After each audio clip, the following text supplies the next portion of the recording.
Bien, mes chers amis, Shalom Aleichem, j'espère que vous allez tous bien. Alors, le cours d'aujourd'hui, les petits cours que je commence à donner maintenant, c'est des petits cours de 15-20 minutes pour faire plaisir à mes auditeurs et puis pour qu'ils puissent en profiter du début à la fin. Le cours d'aujourd'hui est tiré de la paracha de Devarim. Vous savez que moi, je ne suis pas attaché à l'ordre chronologique et je ne donne pas forcément des cours qui sont en rapport avec la sidra de la semaine. Le cours de cette semaine est tiré de Parashat Devarim, un moment précis où Kadosh Baruch Hu dit à Moshe Rabbeinu, Vayomer Hashem Elai Altira Oto, et Dieu me dit, s'annonce à moi et me dit, n'aie pas peur de lui, Ki be'atra natati oto ve'et kol amo, car j'ai donné entre tes mains, je l'ai donné entre tes mains, j'ai donné son peuple également entre tes mains. Donc ce sont des paroles d'encouragement qu'a prononcé Akadosh Baruch Hu à l'encontre de Moshe, qui va bien sûr commencer la guerre contre Og Melech Habashan. Ce sont partie des dernières guerres de Moshe Rabbeinu avant l'entrée du Ham Israël en Eretz Israël. Et ces paroles d'encouragement d'Akadosh Baruch Hu, les Hachamim ont noté, sont assez étonnés que Moshe Rabbeinu, qui n'a jamais eu peur de rien du tout, qui avait une confiance absolue en Akadosh Baruch Hu, il savait qu'Akadosh Baruch Hu était constamment avec lui. On l'a vu en Égypte, où Moshe Rabbeinu, pendant 1 an, a affronté Pharaon et les magiciens égyptiens. Il a également affronté l'armée égyptienne, il n'a jamais eu peur. N'oubliez pas que l'Égypte était la première puissance de l'époque. Là, on voit que Og, était quelqu'un de puissant, on n'en doute pas. Que Moshe Rabbeinu, Altira Oto, il est marqué, n'aie pas peur de lui. Comme si Moshe Rabbeinu avait eu l'habitude d'avoir peur de quelque chose. Alors, pour vous décrire un petit peu la puissance de Og, Melech Habashan, il ne faut pas oublier que Og est un rescapé du déluge et que le Midrash nous dit qu'il a marché à côté de la Teva de Noé pendant toute la période du déluge. Ça vous donne une petite idée d'un peu la hauteur de Og. Le Midrash nous dit que Moshe Rabbeinu, pour le toucher, pour le frapper, et le frapper seulement à la cheville, Moshe déjà mesuré 10 amot, c'est-à-dire l'équivalent de 5 mètres, on le sait. J'ai regardé dans ma Sechet Brachot où il y a marqué Vayakem Moshe et Mishkan, et Moshe, vous savez que c'est Moshe qui a monté le Mishkan, et les Hachamim, on en déduit que Vayakem Moshe et Atzmo, et HaMishkan, c'est-à-dire que Moshe lui-même a monté le Mishkan et déjà les krashim, donc les planches du Mishkan mesuraient déjà une hauteur de 10 amot. Donc pour pouvoir mettre éventuellement une tenture dessus, il fallait vraiment que Moshe Rabbeinu, les bras levés, mesure au moins 5 mètres. Donc déjà Moshe mesurait déjà 5 mètres. Il avait un bâton, il dit le Midrash, de 5 mètres et il a sauté 5 mètres. C'est-à-dire qu'en tout, il avait besoin de 15 mètres pour toucher, tenez-vous bien, seulement les chevilles de Og Melech Habashan. Alors bien évidemment, il y a 2 façons de le voir. Le Rashba nous dit que réellement, Og avait cette puissance. Il a même déraciné une montagne de 12 km², tenez-vous bien, pour la jeter sur le camp du Ham Israël, qui faisait, d'après les calculs de nos Hachamim, à peu près 12 km². Il voulait carrément anéantir le peuple d'Israël. Cette puissance existait, physique, mais le Maharsha nous donne une autre explication. Il nous explique que c'est bien sûr un combat spirituel qu'a mené Moshe Rabbeinu contre Og Melech Habashan. Et il a mis en avant donc ces trois atouts. Le premier atout, c'est lui. Donc il a mis en avant un peu sa mesure à lui de 5 mètres, c'est-à-dire c'est son srout, c'est mitzvot. Les 5 mètres du bâton, c'est le srout du Ham Israël. Et les 5 mètres où il a sauté, c'est le srout Avot de Abraham, Yitzhak et Yaakov, car il avait peur que le srout de Og soit supérieur à tous ces srouillottes là. Donc si vous voulez, ça explique un petit peu ce midrash un petit peu difficile à comprendre.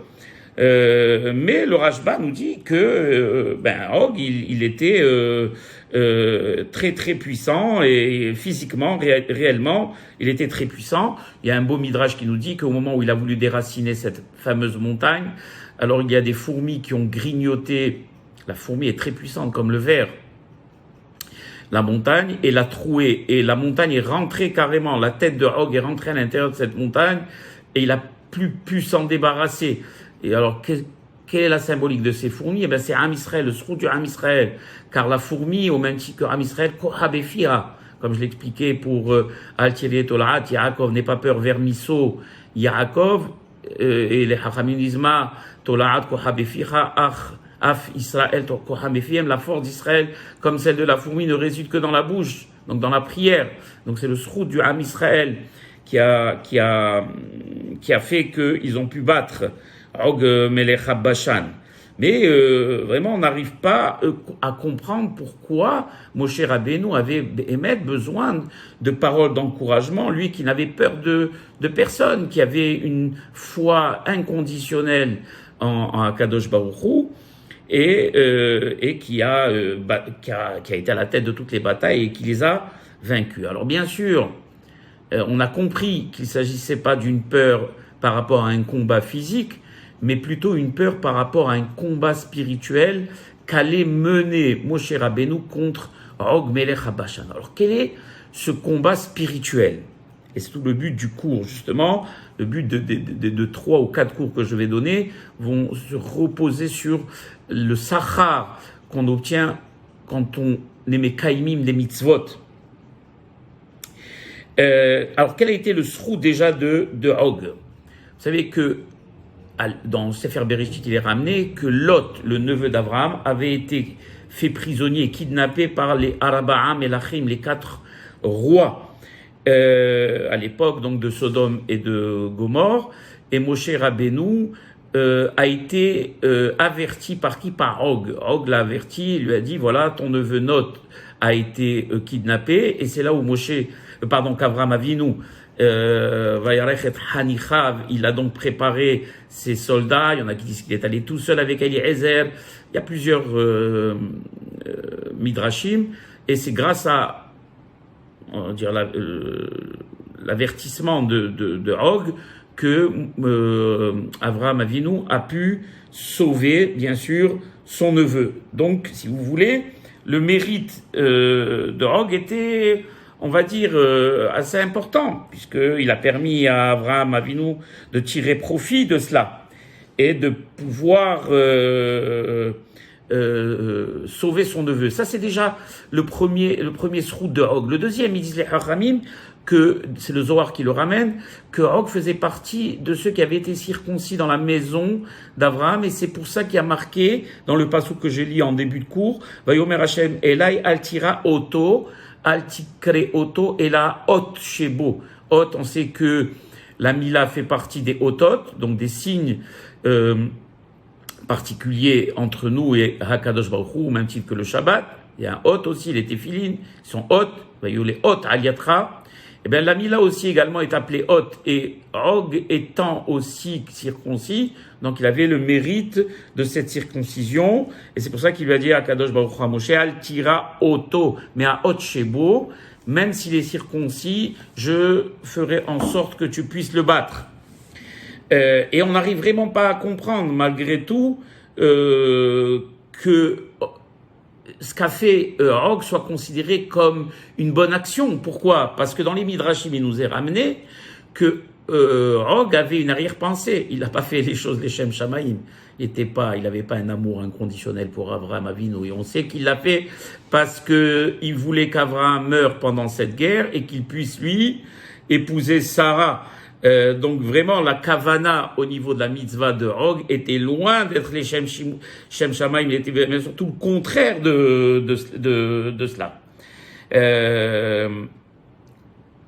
Et également, pourquoi Moshe avait si peur de ce srout, alors que les Hachamim nous disent ici que Og avait déjà reçu un sachar, un salaire immense pour cette mitzvah qu'il avait accomplie. Le premier des salaires, c'est qu'il est resté vivant depuis cette époque jusqu'à l'époque d'Avraham Avinu, c'est-à-dire plus de 470 ans. Ça c'est déjà, jusqu'à l'époque de Moshe Rabbeinu, c'est-à-dire 470 ans, plus les centaines d'années qu'il a vécu. Donc il a vécu vraiment peut-être 800 ou 900 ans ou plus.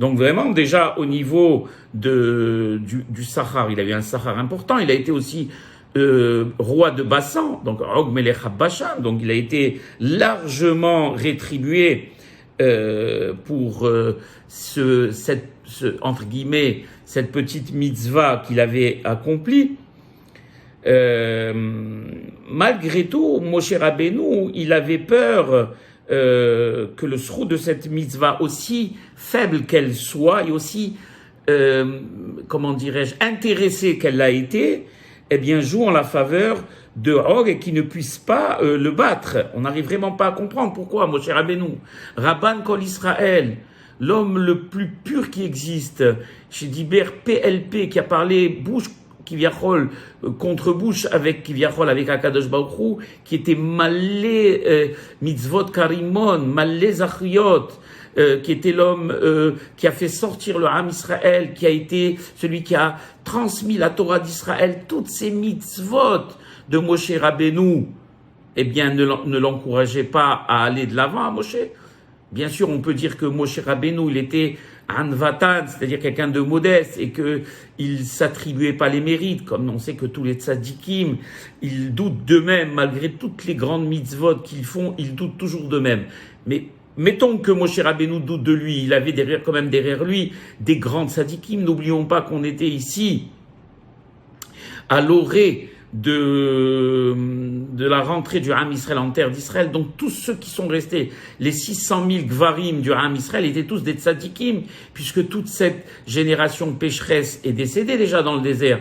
Donc il avait déjà derrière lui 600 000 âmes de tzadikim, plus il avait El Hazar, le Kohen, il avait Pinhas, il avait Yehoshua bin Nun, tous ces tzadikim qui étaient Kalev ben Yefouné, donc tous ces tzadikim qui étaient derrière lui. Donc tout ça n'avait pas réussi à l'encourager malgré tout cela.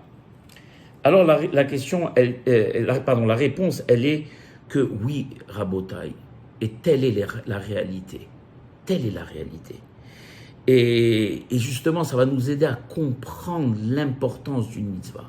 On a vu en contrepoids une mitzvah faite par quelqu'un qui n'avait rien d'un tzaddik, qui était même, on pourrait le qualifier de rachat, qui a fait une mitzvah intéressée, qui n'était pas les Shem Shamaim, puisqu'il voulait que Abraham périsse pour qu'il puisse épouser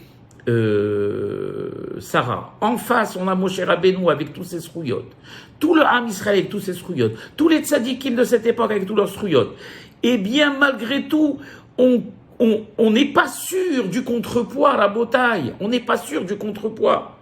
Tellement c'est important une mitzvah.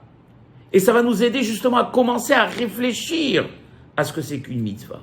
Et qu'on n'en a réellement aucune notion et aucune idée du salaire.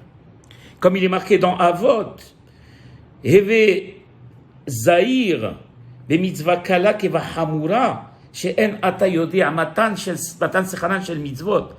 Et sois attentif sur toutes les mitzvot, qu'elles soient légères ou lourdes, c'est-à-dire, elle peut apparaître légère ou elle peut apparaître lourde. Sois attentif pour toutes les mitzvot. Pourquoi?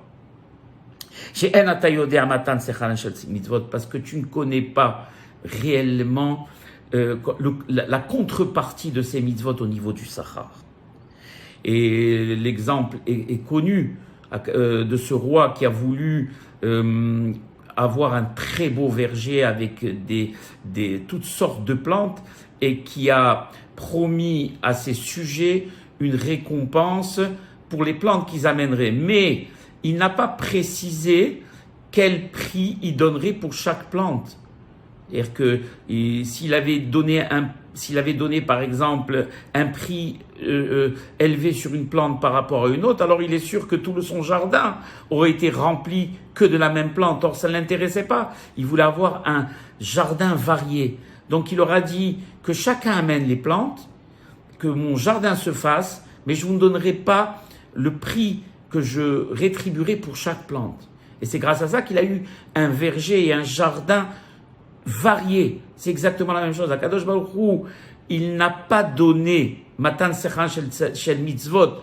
On ne connaît pas la rétribution de chaque mitzvah. On va le voir dans le cours d'après, parce que la mitzvah est d'ordre spirituel et la rétribution et doit être également d'ordre spirituel, donc on ne peut pas la quantifier, mais également parce qu'Akadosh Baruch Hu, s'il avait donné le sachar de chaque mitzvah, alors peut-être qu'on aurait délaissé des mitzvot au profit d'autres mitzvot. Or Akadosh, comme il a dit Rabbi Hanina ben Akasha, Ratza Akadosh Baruch Hu les zakot et Israël ifichach hirba lahem Torah mitzvot.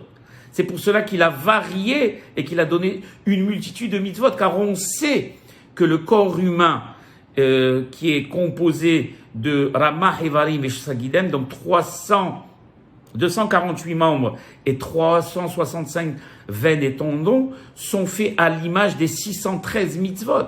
Et donc, quand on accomplit une mitzvot, on sanctifie donc une partie de notre corps. Un éver, donc un membre, que ce soit un membre ou un tendon ou une veine. Donc, si on se concentre sur une mitzvah au détriment d'une autre, donc on va sanctifier seulement une partie de notre corps au détriment de l'autre. Il y en aura un déséquilibre. Alors, Akadosh Baruch Hu, il veut qu'on soit le plus complet possible, le plus parfait possible. C'est pour ça, comme il dit Rabbi Hanina ben Akasha, hirba lahem Torah mitzvot. Non seulement pour les purifier, les sanctifier, mais également pour que leur corps, dans son entièreté, les membres et les veines et les tendons, que tout le corps soit sanctifié par l'accomplissement des mitzvot. Donc, on se pose la question suivante. Pour conclure, est-ce que Moshe, donc, au même titre que nous tous, n'a pas d'idée du sachar, de la rétribution de la mitzvah concernant Og, et c'est pour ça qu'il a peur? Ou bien on peut penser le contraire, qu'il est très conscient de la puissance de la rétribution d'une mitzvah, quelle qu'elle soit, même si elle a été faite avec un intérêt, Elo Leshem Shamayim, comme celle qui a été accomplie par Og, qui est un rachat, qui est rien d'autre qu'un rachat, par rapport à Moshe, qui est un tzaddik. Malgré tout, il avait, ce Og, un mérite, et ce mérite, Moshe Rabbeinu avait peur qu'il puisse pencher en sa faveur, Hazve Halila, et qu'il puisse perdre, que Dieu en préserve, la guerre. Alors, j'espère que ce cours Rabotai vous a plu, et Be'ezat Hashem, on parlera dans le cours prochain aussi du même ordre d'idées.